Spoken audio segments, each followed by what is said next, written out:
Quem não pode tomar Forxiga? Eu já te falei em alguns vídeos aqui no meu canal que o Forxiga é uma das medicações que está revolucionando o tratamento do diabetes e você precisa conhecer bem essa medicação. Mas existem pessoas que não podem e não devem utilizar o Forxiga, pessoas que têm problemas específicos. E é sobre isso que eu vou falar hoje, aqui nesse vídeo. Para quem não me conhece, eu sou o Dr. Francisco Zacarias, eu sou médico, eu já emagreci 18 quilos e hoje eu ajudo as pessoas a também emagrecer com saúde.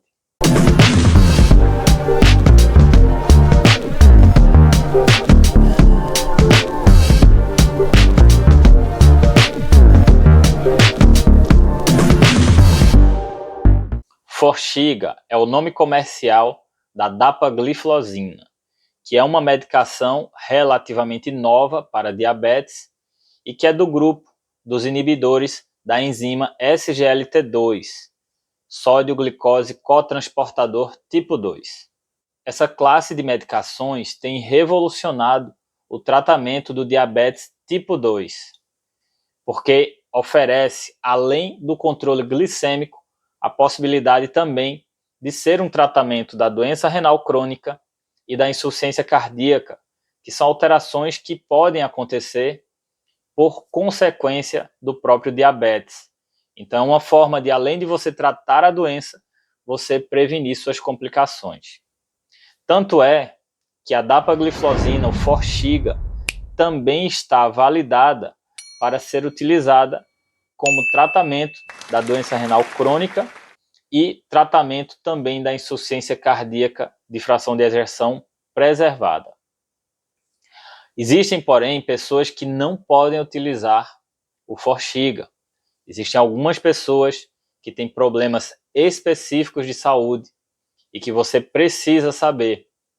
Porque se acontecer com você e você estiver utilizando o Forxiga, você vai ter que parar a medicação e informar ao seu médico. E é sobre isso que eu vou te explicar agora. 5 perfis de pacientes que têm problemas específicos que não podem utilizar o Forxiga. Anota aí.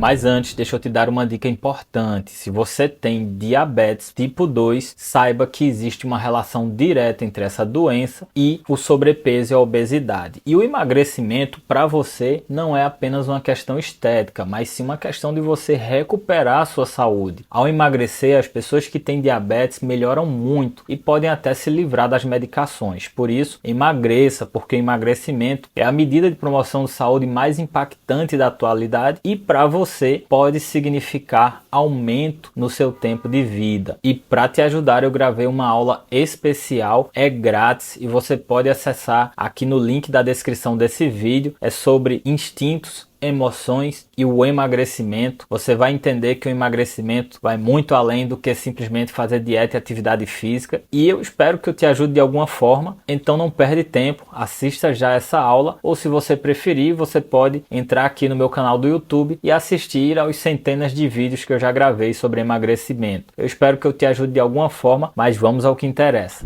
O primeiro perfil são os pacientes que têm diabetes tipo 1. O diabetes tipo 1 está contraindicado para o uso de inibidores da SGLT2. Isso por 2 motivos. Primeiro, porque não existem estudos de segurança para pacientes com diabetes tipo 1, pelo menos até o momento que eu conheço. E segundo, que os pacientes que têm diabetes tipo 1 podem apresentar picos hiperglicêmicos importantes e sua principal complicação consiste justamente na cetoacidose diabética, que se relaciona com momentos de hiperglicemia severa e quadros de desidratação e acidemia do sangue. É meio complexo, mas daqui a pouco você vai entender melhor. E aí os pacientes que têm diabetes tipo 1 não devem utilizar o Forxiga. Para quem não sabe, o diabetes tipo 1 é aquele diabetes que acontece na adolescência normalmente, ou às vezes até no final da infância. Em algum momento, por algum motivo não muito esclarecido, a criança ou adolescente para de produzir a insulina, entra em falência endócrina pancreática. e aí não produz mais a insulina e passa a precisar da insulina aplicada. Já é o diabetes que já desde o início já fica precisando da aplicação da insulina exógena, a insulina que vem de medicação. E aí esses pacientes não devem utilizar o Forxiga, contraindicação. O segundo grupo de pacientes que não devem também utilizar o Forxiga são os pacientes que estão em cetoacidose diabética. A cetoacidose diabética não é uma complicação exclusiva do diabetes tipo 1. Embora seja a principal complicação do diabetes tipo 1, ela pode também acontecer no diabetes tipo 2. E aí, nesses casos em que o paciente está lá com picos hiperglicêmicos ou com a hiperglicemia descontrolada, com sinais de acidose no sangue, de acúmulo de íons ácidos no sangue, como também sinais clínicos como náuseas, vômitos, dor abdominal, falta de ar, mal-estar, esses pacientes também não devem utilizar o Forxiga. Isso porque o Forxiga tem um efeito nos rins que promove a expulsão de sódio, glicose e água e vai fazer esses pacientes desidratarem ainda mais. Não pode utilizar se você estiver em cetoacidose diabética. Se você estiver com a glicemia, o açúcar do sangue muito descompensado, muito elevado, e você estiver passando mal, você tem que parar o Forxiga e procurar a emergência. Você vai ter que ir lá na UPA ou na emergência do hospital aí próximo a você. E lembre também de informar ao seu médico. Precisa fazer exames. E o terceiro perfil de paciente que não deve utilizar o Forxiga são os pacientes que têm a doença renal crônica moderada a severa ou a falência renal. Veja só que contrassenso. Para quem tem a doença renal crônica leve, deve sim utilizar o Forxiga para evitar que ela progrida e se transforme em moderada a severa. Mas se você tem moderada a severa ou falência renal, se você utiliza a hemodiálise, aí você não deve utilizar o Forxiga.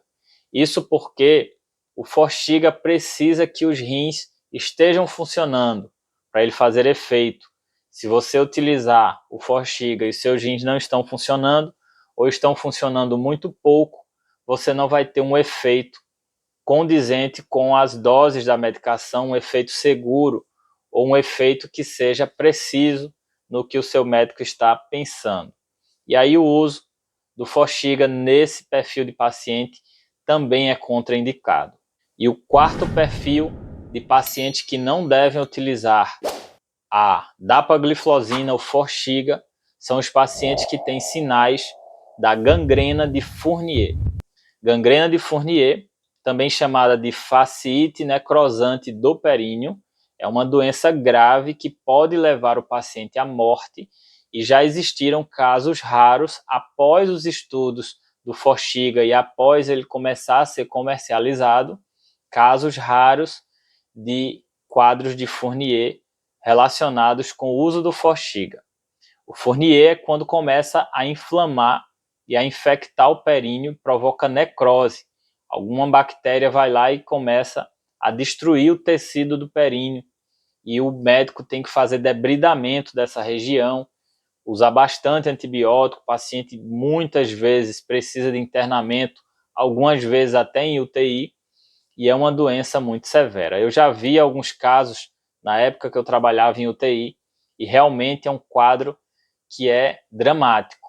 Então, se você tem os sinais da gangrena de Fournier, sinais iniciais, como, por exemplo, alterações de sensibilidade no períneo, na genitália, vermelhidão, inchaço, associado a febre, mal-estar, você deve parar imediatamente o uso do Forxiga e informar ao seu médico. Lembra que eu falei, tem um vídeo aqui sobre efeitos colaterais do Forxiga. E um dos efeitos colaterais é justamente as infecções urinárias fúngicas ou infecções de genitália fúngicas. Outro efeito colateral é o aumento do risco de infecções urinárias bacterianas. Então, justamente porque essa medicação faz com que você expulse sódio e principalmente glicose, e se torna meio de cultura para infecções. Então, aumenta o risco de infecções. Se você está utilizando Forxiga, você tem que ter bastante responsabilidade com a limpeza e a secagem da sua região do períneo, da sua genitália. Então presta muita atenção nisso, porque é muito importante. Na imensa maioria das vezes não acontece nada, mas se acontecer, pode dar problema, pode dar trabalho e pode inclusive se tornar uma situação dramática se você não tomar providências. E o quinto grupo de pessoas que não devem utilizar o Forxiga, pacientes que não devem utilizar o Forxiga, são gestantes e lactantes, que são as mamães que estão amamentando. Então esses dois perfis de mulheres não devem utilizar o Forxiga. Se você for analisar a bula, lá vai estar dizendo que as mulheres, as gestantes de primeiro trimestre podem utilizar, segundo e terceiro trimestre não pode. A questão é, se você vai ter que suspender a medicação do primeiro para o segundo trimestre, não vale a pena você correr o risco de ficar utilizando uma medicação nova num estado de gestação que a gente não tem tantos estudos de segurança assim. E de todo jeito você vai ter que suspender no segundo trimestre. Então é melhor você já utilizar outra medicação para cuidar do seu diabetes. Isso é algo relevante, porque existem mulheres gestantes que apresentam a chamada diabetes gestacional. Existe um tratamento específico para esse tipo de diabetes e que, quando se fala em gestação, nós temos sempre a prioridade com relação à segurança. E aí existe uma tendência de os tratamentos serem bastante conservadores, com medicações mais antigas, que são mais seguras, até porque a gestação é um estado temporário, passaram ali os 9 meses, a mulher vai ter o seu bebê e depois ela vai poder fazer um tratamento de longo prazo com tudo que existe de mais moderno na medicina. Então, gestantes e lactantes não devem utilizar o Forxiga. E para finalizar, vou dar aquele recado que você sabe, se você tem diabetes, mesmo que seja tipo 1, e você está acima do peso, você precisa emagrecer. Para o caso dos pacientes com diabetes tipo 2, um dos tratamentos não medicamentosos consiste justamente em emagrecimento de 7% do peso corporal. Isso é uma recomendação recente da Sociedade Americana de Diabetes. Então você precisa emagrecer, não é Francisco que está dizendo, é a Sociedade Americana de Diabetes, após analisar todas as evidências. Inclusive existe um estudo recente que demonstrou que o uso da semaglutida, que é um tratamento para diabetes, mas que promove o emagrecimento em pessoas não diabéticas, reduziu o risco de infarto e AVC e morte cardiovascular. Então, emagrecimento não é mais e está longe de ser agora uma questão meramente estética ou de autoestima. Emagrecer agora é questão de saúde e longevidade. É igual você cuidar do diabetes, é igual você cuidar da pressão alta, é igual você cuidar do colesterol. Você tem que emagrecer. Então, se você está acima do peso, emagreça. Emagreça, porque o emagrecimento é a medida de promoção de saúde mais impactante da atualidade.